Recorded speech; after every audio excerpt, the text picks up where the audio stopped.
Hello friends, hello students. आप लोगों को आज इस लेक्चर में हम आपके सामने लेके आए हैं एडवांस जावा के बारे में। एडवांस जावा क्योंकि एक ऑप्शनल सब्जेक्ट के तौर पर आईटी सीएस और आईटी फाइनल ईयर स्टूडेंट्स को पढ़ने हैं और इस समय ऑप्शनल सब्जेक्ट के रूप में, तो इनके बारे में हम जिक्र करना चाहते हैं। एडवांस जावा जावा का क्रिएटिव है क्योंकि जावा के बारे में सभी लोगों ने पढ़ाई की है। और इसके बाद अब एक एडवांस जावा में दो चीज़ें और मुख्य हो जाती, कोर जावा, एडवांस जावा। तो ये जो जावा, जो बेसिक जावा होती है, ऑब्जेक्ट ओरिएंटेड के कंसेप्ट पर काम करती है। इसके अलावा जितने भी ऑब्जेक्ट ओरिएंटेड के अलावा भी जितने भी क्रिएटिव हैं, जितने भी नए नए प्लेटफॉर्म पे बनाए गए वेबसाइट हैं, platform, apps, applications, mobile phone के जितनी भी चीज़ें बनाई जाती हैं वो जावा पर बनाई गई हैं। जावा के लगातार 95 के बाद सन माइक्रोसॉफ्ट से प्रेसिडेंट जिम गोसलिंग ने जब स्टार्ट किया था, उसके बाद लगातार कंसेप्ट आता चला जा रहा है। 2021 को 10वें वर्जन का अपडेटेड किया गया है, लगातार इसमें डेवलपमेंट किया गया है। तो इसके बेसिक कंसेप्ट के बारे में हम आप चर्चा करेंगे। जो इसका एक सिलेबस है वो आपका जावा है। जो एडवांस जावा का जो एक सिलेबस है उसमें वेब एप्लीकेशन, डायनेमिक वेबसाइट या ईटीसी, इसके बारे में लगातार हम आपको बताते रहेंगे। तो उस चीज़ों के बारे में हम चर्चा करते हैं। तो सबसे पहले हम चर्चा करते हैं कि एडवांस जावा में दो भागों में बांटा गया है और डिवाइड किया गया है। तो पहला जो आपका है वो है कोर जावा, जिसको हम बांटा जाता है, मतलब एक जावा जो होती है, जावा को हम दो भागों में बांटा गया है, जैसे कि आप देख रहे होंगे। तो जावा को जैसे दो भागों में बांटा गया है, एक पहला है कोर जावा, दूसरा है हमारे पास एडवांस जावा। जो हमारे पास, जैसे कि हम जानते हैं, जिम गोसलिंग ने जावा को 1995 में डेवलपमेंट किया था और इसके बाद लगातार जावा में हम डेवलप करते गए।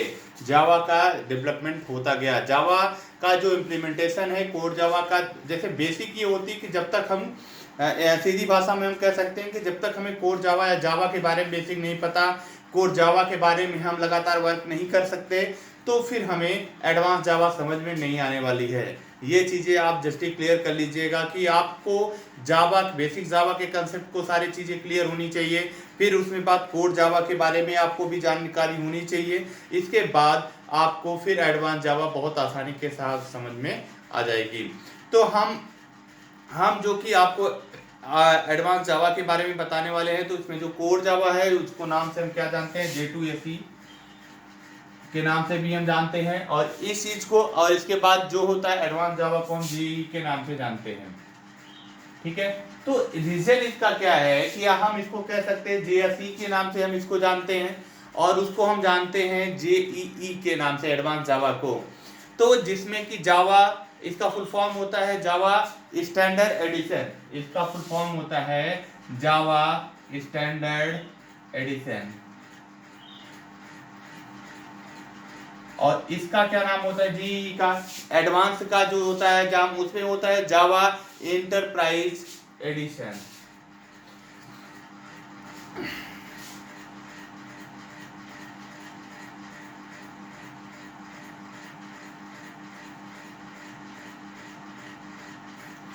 तो इसमें जावा स्टैंडर्ड एडिशन, जावा इंटरप्राइज एडिशन, दो प्रकार के जो होते हैं वो जावा के दो भागों में डिवाइड किया गया था। ये कंसेप्ट है हमारे पास। तो इसके जो दो कंसेप्ट हैं इसमें कोर जावा, एडवांस जावा के बारे में।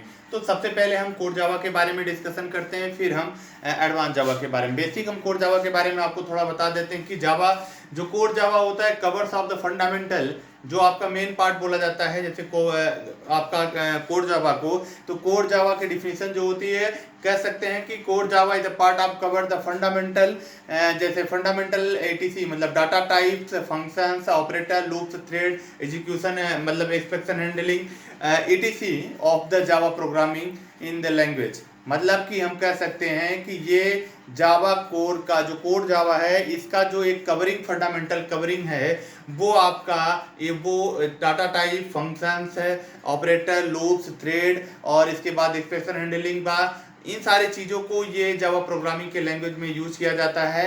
और it is the use for the purpose develop, मतलब कि it is the use develop general purpose application, मतलब कि हम कह सकते हैं कोर जावा को जनरल पर्पज के एप्लीकेशन को बनाने के लिए किया जाता है। जनरल पर्पज में एप्लीकेशन क्या आते हैं आप समझ सकते हैं कि कॉलेज स्कूल की वेबसाइट हो सकती है, किसी के आइडेंटिफिकेशन के बारे में डिटेल को, किसी एक ग्राफ के रिकॉर्डिंग बनाने के बारे में हो सकती है, किसी और अदर चीज़ों के बारे में भी हो सकती है।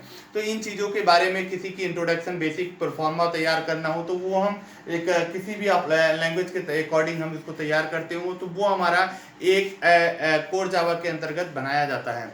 बट कोर जावा से बेटर एडवांस जावा बोला जाता है, ये आप सब जानते होंगे। इतनी चीज़ें आपको जस्टिफाई क्लियर होगी कि एडवांस जावा क्या चीज़ें क्रिएट करती है, कोर जावा क्या क्रिएट करती है, तो ये चीज़ें आपको बेसिक चीज़ों पे टर्मोलॉजी के अकॉर्डिंग पढ़नी पड़ेगी।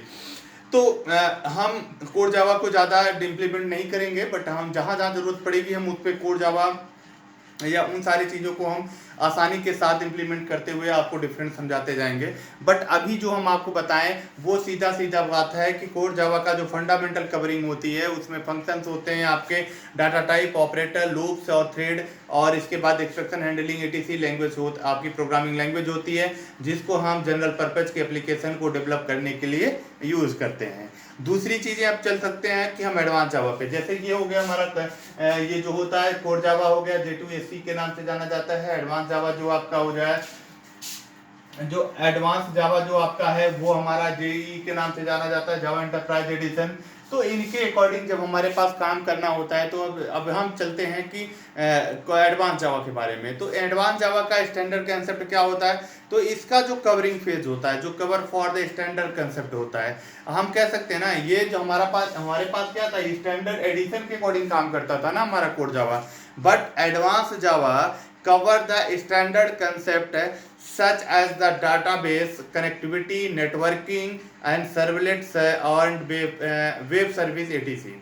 मतलब हम कह सकते हैं कि एडवांस जावा कवर जो करता है वो एक स्टैंडर्ड कंसेप्ट को कवर करता है, जैसे कि डाटाबेस की कनेक्टिविटी के लिए, नेटवर्किंग के लिए सर्वलेट पे यूज किया जाता है, वेब सर्विस के लिए यूज किया जाता है, इन सब चीज़ों के लिए वो बनाया जाता है।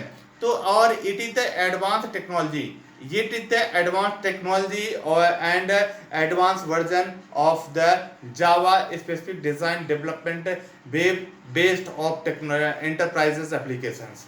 मतलब हम कह सकते हैं कि यह एक एडवांस टेक्नोलॉजी के बेस पर, मतलब कि एडवांस जावा जो होता है एक न्यू टेक्नोलॉजी के बेस पर काम करता है, न्यू टेक्नोलॉजी का कंसेप्ट होता है इसमें, एंड एडवांस जिसको हम कह सकते हैं, और इसके आधारित पर web application, web based networking या इंटरप्राइजेस एप्लीकेशन इसके अंतर्गत डेवलप किए जाते हैं, जो इसमें एडवांस वर्जन या एडवांस टेक्नोलॉजी इंक्लूडेड होती है। दूसरी भाषा में हम कह सकते हैं कि कंसेप्ट ऑफ लाइक, मतलब इसके जो कंसेप्ट के अंतर्गत क्या क्या आता है, ZBC आता है जिसके बारे में हमें अगले में पढ़ना है, अगला टॉपिक होगा ZBC। JSP के बारे में पढ़ना है, सर्वलेट के बारे में पढ़ना है, सॉकेट प्रोग्रामिंग के बारे में पढ़ना है, ठीक है। इतनी सारी चीज़ें जो होती हैं वो concept of like in the advance Java. Advance जावा की जो एक कंसेप्ट लाइक होती है वो होती है हमारी ZBC, JSP, सर्वलेट, आपका सॉकेट प्रोग्रामिंग etc, ठीक है। तो ये एडवांस जावा के कंसेप्ट हुए। मतलब हमें एडवांस जावा यदि पढ़नी है तो उसमें JDBC जाननी चाहिए, JDBC के बारे में हमको पढ़ना है, और इसके बाद हमें और प्रोग्रामिंग लैंग्वेज पर जैसे JSP। मेन चीज़ तो कंसेप्ट ये है कि हमें सबसे पहले जावा की क्लियरेंस होनी चाहिए और कोर जावा के फंडामेंटल की जानकारी मुझे होनी चाहिए। तो एक क्वेश्चन आता है कि लोगों के बीच में या स्टूडेंट्स पूछते हैं कि वाई एडवांस जावा, मतलब कि एडवांस जावा की हमें कौन सी ऐसे फ़ायदे हैं या हम क्यों एडवांस जावा को प्रिफर करते हैं, क्यों एडवांस जावा हमारे लिए है। तो हम इसके लिए सबसे बड़ा जो एक चीज़ होती है उसको हम कह सकते हैं कि एप्लीकेशन की, जैसे कि हमारे पास बिल्डिंग एंड टायर, कह सकते हैं टायर बिल्डिंग मतलब multitask. Building and tyre means होता है मल्टीटास्क के कंसेप्ट पर यह काम करता है, जिसके अंतर्गत मल्टी एंड टायर एप्लीकेशन की जटिलता को सरल कर देता है। जटिलता मतलब कॉम्प्लेक्सिटी को यह बहुत आसानी के साथ आसान बना देता है, और जिसका यूज हम आसानी के साथ किसी भी डेवलपमेंट के लिए, जो वेब एप्लीकेशन की डिजाइनिंग के लिए हम डेवलपमेंट करते हैं, उसकी डिजाइनिंग हम आसानी से कर लेते हैं। तो ये चीज़ें हमारे पास पहला कंसेप्ट हो गया कि हम एडवांस जावा को क्यों प्रिफर करते हैं। मतलब कि देन इज द कॉम्प्लेक्स, आपकी कॉम्प्लेक्सिटी जो होती है, simplify the complexity of the building entire of the application. मतलब कि हम बिल्डिंग एंटायर की एप्लीकेशन को हम उसकी जो कॉम्प्लेक्सिटी होती है उसको हम आसानी के साथ सरल कर लेते हैं। दूसरी जो एक मतलब है, दूसरा जो एक थीम है कि हम क्यों एडवांस जावा के बारे में, हम एडवांस जावा क्यों हम यूज करना चाहते हैं, तो दूसरा है कि standard and API between components and application server of container. तो जो हमारे पास सर्वर ऑफ कंटेनर के जो एप्लीकेशंस हैं और उसके जो कंपोनेंट हैं वो स्टैंडर्ड और एपीआई के दोनों के साथ मिले होते हैं, ठीक है। तो इसके द्वारा और इसके बाद तीसरा जो एक सबसे बड़ा कंसेप्ट के तौर पे है वो होता है जेईई, मतलब एडवांस जावा का जो एप्लीकेशन सर्वर होता है और कंटेनर जो प्रोवाइडर होता है वो फ्रेमवर्क सर्विस प्रदान करता है। मतलब कि then is the JEE application server and container provider of the framework service. तो ये जो हमारे लिए सबसे इंपॉर्टेंट हो जाता है कि हमारे लिए कंटेनर का काम क्या करता है, कैसे कैसे इन चीज़ों पर ये यूज किया जा सकता है। तो और इसके अलावा हम अब टॉपिक पे चलते हैं। ये तो हो गया बेसिक कंसेप्ट के बारे में जो हमारे लिए सबसे ज़्यादा इंपॉर्टेंट हो जाता है, सबसे लिए जानने की ज़रूरत थी, जिसपे हम उस पे कंसेप्ट पर काम कर सकते हैं।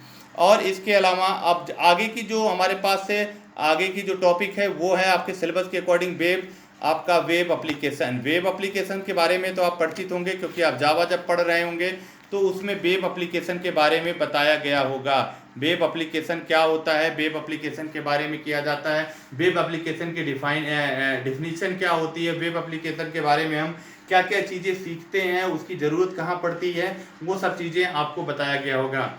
और इससे पहले मैं वेब एप्लीकेशन चलने से पहले मैं एक चीज़ और आपको बहुत शॉर्ट टर्म पे बताना चाहता हूँ कि कोर जावा और एडवांस जावा के बारे में यदि कोई आपसे बात करता हो, उसके बारे में यदि डिफरेंट आप जानना चाहते हो तो आप ये जान लीजिएगा कि इसकी जो यूजेज होती हैं वो आपके हैंड लूप, जैसे कि कोर जावा को बनाने के लिए जो कोर जावा के अंतर्गत बनता है तो एडमिशन के जो एप्लीकेशंस बनाए जाते हैं, एडमिशन फॉर्म के जो एप्लीकेशंस, नेम कंटेनर या किसी की बायोडाटा का कंटेनर, या कह सकते हो कि जो बहुत मतलब कि फेमस एक्टिविटीज़ में है उनमें हम कह सकते हैं क्लिक से आपका जेडी की काम करता है, नेटबीन्स पर ये काम करता है, इंटेल पर काम करता है, हैंडलूप पर काम करता है, थिंक ऑफ प्री होता है। तो ये हमारा कोर जावा के रूप में काम करता है। लेकिन जब हम एडवांस जावा के बारे में बात करते हैं तो एडवांस जावा हमारा यूजर्स फॉर द आपका होता है गूगल, फेसबुक, ठीक है, अमेजन, ट्विटर, etc। मतलब बहुत सारे ऐसे चीज़ें होती हैं जिस पर हम एडवांस जावा का यूज करते हैं। अब हम चलते हैं आपके वेब एप्लीकेशन के बारे में। तो हम वेब एप्लीकेशन की एक डेफिनेशन सिंपल सी बता देते हैं आपको एक लाइन में। कह सकते हैं कि वेब एप्लीकेशन की जो डिजाइनिंग होती है वो क्या होती है, वो आपकी वेब एप्लीकेशन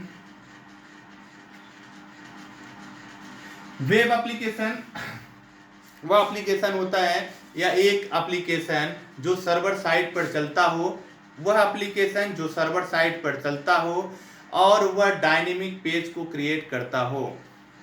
एक बात और, सर्वर साइट पर रन करता हो, किस पे रन करता हो, सर्वर साइट पर रन करता हो,